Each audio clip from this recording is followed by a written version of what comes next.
जय Hind, welcome to the hunter सारा।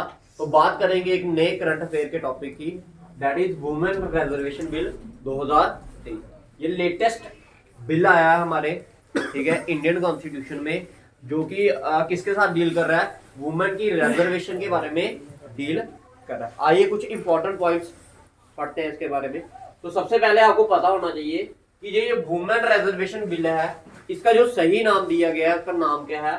That is नारी शक्ति वंदन बिल। इस बिल का नाम क्या है? Women reservation. तो आप ऐसे इंग्लिश में बोलोगे, लेकिन अगर इसको हम जो कॉन्स्टिट्यूशन में मेंशन है डायरेक्ट न्यूज में क्या बोला है? नारी शक्ति वंदन बिल। सबसे पहला पॉइंट तो आपको ये पता होना चाहिए। नेक्स्ट पॉइंट क्या है? देखिए, दो चीजें होती है, एक होता है बिल, एक होता है बिल, और दूसरा क्या होता है आपका? एक्ट। एक होता है बिल, दूसरा क्या होता है? एक्ट। भाई देखिए, बिल को एक्ट बनाने में बिल तो कोई भी ला सकता है, बिल तो कोई भी ला सकता है, लेकिन वो एक्ट तभी बनेगा अगर वो लोकसभा से भी पास हो जाए, राज्यसभा से भी पास हो जाए, और उसको प्रेसिडेंट की भी क्या मिल जाए? असेंट मिल जाए। अगर ये तीनों कंडीशन हमारी सेटिस्फाई होती है तो हम उस बिल को क्या बोलेंगे? एक्ट बोलेंगे। समझ आया भाई? सभी को समझ आया? ये लेटेस्ट अमेंडमेंट हुई है भाई। अगर पेपर में आपको पूछा जाए which is the latest amendment, that is 106 constitutional amendment 2023। अब देखिए, एक और वर्ड यूज किया मैंने, बिल नंबर। ये कौन सा बिल नंबर है? 128 कॉन्स्टिट्यूशनल बिल, ठीक है। ये नंबर कौन सा है? दैट मीन अब आप इधर से समझ सकते हो कि 128 बिल आ चुके हैं हमारे इंडियन कॉन्स्टिट्यूशन में। कितने?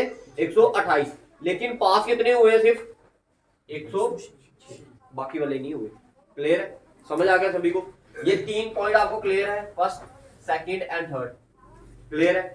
अब देखिए भाई, इसमें जो 3 बिल, ये क्या कहते हैं, 3 पॉइंट के बाद जो चौथा वाला पॉइंट है वो किसके साथ, जो इसका मेन ऑब्जेक्टिव था, मेन एजेंडा था, या मेन इसका मकसद था इस बिल को लाने का, वो क्या था कि 33% रिजर्वेशन देनी है हमने। कहां पर? लोकसभा में, और स्टेट लेजिस्लेटिव असेंबली में, और दिल्ली असेंबली में भी हमने क्या करना है? 33% रिजर्वेशन देनी है। किसको? अगर मान लो टोटल सीट्स कितनी आपकी 100, उसमें से जो 33 सीट होगी वो किसकी होगी? सिर्फ और सिर्फ वुमेन्स की होगी। पेपर में याद रखना भाई कि मेन एजेंडा इस बिल का क्या है कि 33% सीटें देनी है। कहां पर हमने? लोकसभा में, ठीक है, स्टेट असेंबली में, और दिल्ली असेंबली में। क्लियर है? अगर आपको बोला जाए कि लोकसभा के साथ कौन सा आर्टिकल डील करता, तो आर्टिकल नंबर 79 याद रखना। राज्यसभा के साथ कौन सा करता है? राज्यसभा के साथ करता है आर्टिकल नंबर कौन सा? 80। ठीक है जी, नाम याद रखने हैं आर्टिकल्स के आपने। क्लियर है?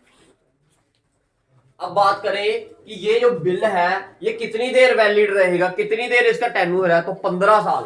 भाई 15 साल के बाद फिर एक नया बिल आएगा, एक नई चेंजेस आएंगे इस बिल में, लेकिन 15 साल तक ये इसकी वैलिडिटी वैसी की वैसी रहेगी। बताइए, क्लियर है? ये आपको 4 पॉइंट में समझा चुका हूं। आइए फिफ्थ कि भाई अब बात करते हैं कि कोई किसी ना किसी बंदे को तो लाना पड़ता ना ये बिल। अब इस बिल को लाया किसने? इस बिल को लाया हमारे यूनियन मिनिस्टर, क्या नाम है उनका? अर्जुन राम मेघवाल। क्लियर है? प्रेजेंट दिस बिल इन लोकसभा। कहां पर इस बिल को लाया गया? सबसे पहले लोकसभा में। कहां पर लाया गया इस बिल को? लोकसभा में। आफ्टर दैट इस बिल को लाया गया कहां पर? राज्यसभा में। सबसे पहले इस बिल को लाया गया कहां पर? लोकसभा में। 20 सितंबर 2023 को यह बिल क्या हो चुका था? भाई 20 सितंबर 2023 को यह बिल क्या हो चुका था? लोकसभा में पास हो चुका था। क्लियर? समझ आ गया? उसके बाद 21 सितंबर को यह बिल को कहां प्रेजेंट किया गया? 21 सितंबर को इस बिल को प्रेजेंट किया गया राज्यसभा में। उधर भी जाकर ये क्या हो गया? पास। उसके बाद ये कहां जाता है बिल?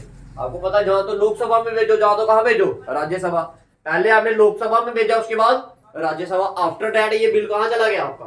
प्रेसिडेंट के पास। और प्रेसिडेंट ने इसको पास कर दिया कब? 29 सितंबर। बताइएगा। अब ये जो बिल था आपका 128 बिल जो था वो कन्वर्ट हो गया किसमें? 106 कॉन्स्टिट्यूशनल। बताइए, क्लियर है? समझ आ गया भाई?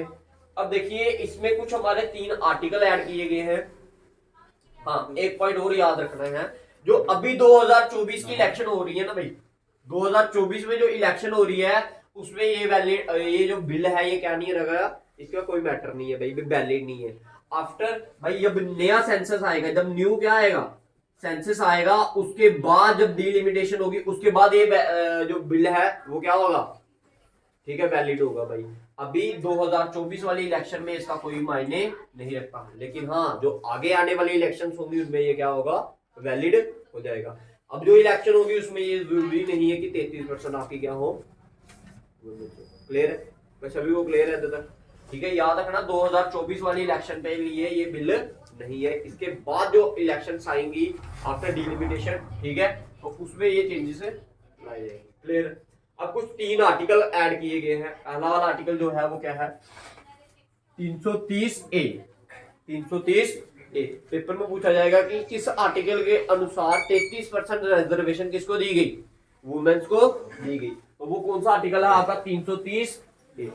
330 ए आर्टिकल जो है वो क्या बोलता है, कहता है 30% reservation for women in legislative sorry Lok Sabha.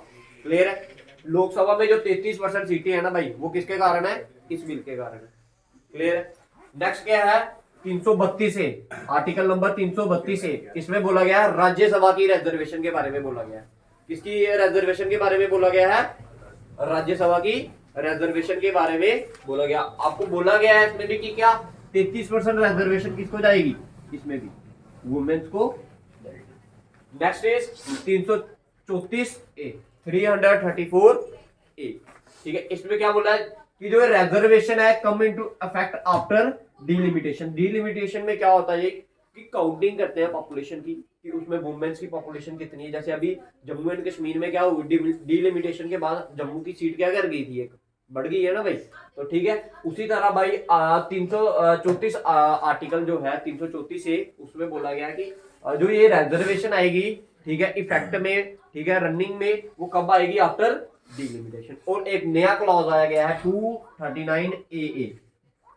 भाई तीनों आर्टिकल, ये चारों आर्टिकल जो है ना, ये सारे याद रखने। ये किसके साथ डील करेगा आपका, 239 A for Delhi women reservation. ठीक है, तो जो दिल्ली की क्या है लेजिस्लेटिव असेंबली है, उसके लिए जो उधर जो वुमेन्स होगी उसके साथ जो आर्टिकल डील करेगा वो कौन सा करेगा, 239। अब बात करते हैं कि सबसे पहली बार जब क्या कहते हैं वुमेन रिजर्वेशन की बात की थी, तो सबसे पहली बार कब हुई थी वुमेन के लिए रिजर्वेशन, वो हुई थी 12 सितंबर 1996 में, 12 सितंबर 1996 में। और ये किसके द्वारा हुई गई थी, एच.डी. देव गौड़ा के द्वारा। क्लियर है। और अब जैसे मैंने आपको बोला कि भाई 33% रिजर्वेशन चाहिए हमें, कहां पर बोला गया है, इस क्या कहते हैं बिल के अनुसार बोला है कि 33% क्या चाहिए, रिजर्वेशन चाहिए हमें, कहां पर, लोकसभा में, स्टेट लेजिस्लेटिव असेंबली और दिल्ली असेंबली में। अब इसका क्या मतलब हुआ कि लोकसभा में जो वुमेन्स होनी चाहिए कम से कम कितनी होनी चाहिए, 82 तो होनी ही होनी चाहिए। 82 से ज्यादा होगी तो चलेगा, लेकिन 82 से कम नहीं। पहला पॉइंट क्लियर है। ठीक है, अब अगर राज्यसभा में भी यही बात अप्लाई करोगे तो 31 वुमेन, 31 जो सीट्स है वो किसके लिए रिजर्व रहेंगी, वुमेन्स के लिए रिजर्व रहेंगी। अब इसमें आपको एक पॉइंट और याद रखना है, जैसे आपको पता होना चाहिए कि भाई हमारा जो ये कॉन्स्टिट्यूशन है, ये लोकसभा जो राज्यसभा जो भी है, इसमें क्या होता है कि जो एससी कैटेगरी है या एसटी कैटेगरी है, उनमें भी क्या होती है, सीट्स रिजर्व होती है। ठीक है, तो ये बात उधर भी क्या होगी, अप्लाई। मान लो अगर आपकी 10% सीट्स किसके लिए रिजर्व है उधर, एससी के लिए, किसके लिए, एससी के लिए। अब इस 10% में जो 33% होगा ना इसका, अब 10% एससी के लिए तो क्या रहेगा आपकी, मान लो 10% में कितने बंदे आ रहे हैं आपके, 10 बंदे आ रहे हैं। कितने बंदे आ रहे हैं, 10। कितने आ रहे हैं, 10 बंदे आ रहे हैं। तो इस 10 बंदों में से क्या आपकी 3 से लेके 4 सीटें किसके लिए रिजर्व रहेंगी, वो बाकी कैटेगरी वाइज भी ये क्या होगा, वैलिड। क्लियर। तो याद रखना ये कौन सा अमेंडमेंट था, 100। कुछ और इंपॉर्टेंट आपको मैं अमेंडमेंट्स बता देता हूँ इसी के अंदर।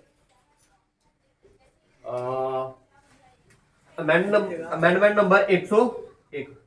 ठीक है, अमेंडमेंट नंबर 101 याद रखना किसके साथ डील करता है ये, अमेंडमेंट 101 किसके साथ डील करता है,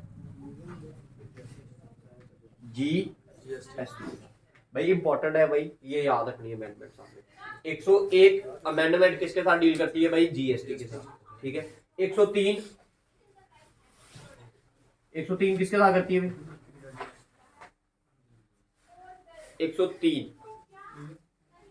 103 करती है आपकी किसके साथ, ईडब्ल्यूएस कैटेगरी है ना।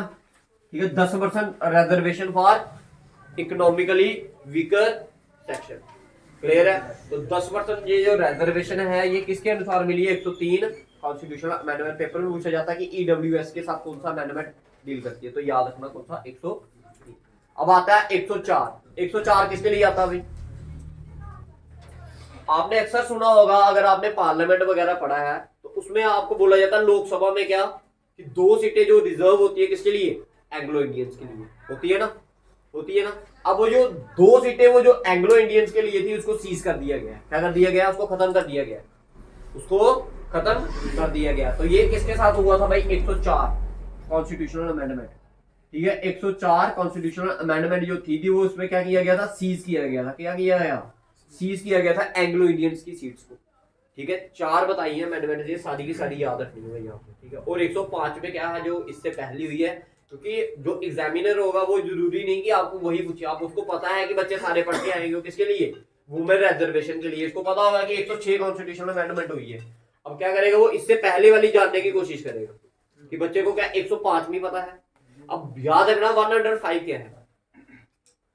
105 कॉन्स्टिट्यूशनल अमेंडमेंट जो है उसमें क्या किया गया है? उसमें स्टेट को क्या कर दी गया है? पावर दी गई है भाई। क्या किया गया है? स्टेट को पावर दी गई है कि वो ओबीसी या अदर बैकवर्ड क्लासेस जो है ना उसकी एक लिस्ट तैयार की है, उसकी एक लिस्ट तैयार। ऐसे कौन करता था? सेंटर करती थी। कौन करती थी? सेंटर। लेकिन 105 में क्या बोला गया है कि वो स्टेट के पास क्या है? स्टेट को वो पावर दी गई है कि वो क्या कर सके? इन चेंजेस को एक एससी या अदर बैकवर्ड क्लासेस की क्या कर सके? एक लिस्ट को प्रिपेयर। तो ये क्या था? एक छोटा सा करंट अफेयर का टॉपिक था, आपके जितने भी आगे एग्जाम आ रहे हैं भाई उसके लिए। ठीक है, तो याद रखना आपके।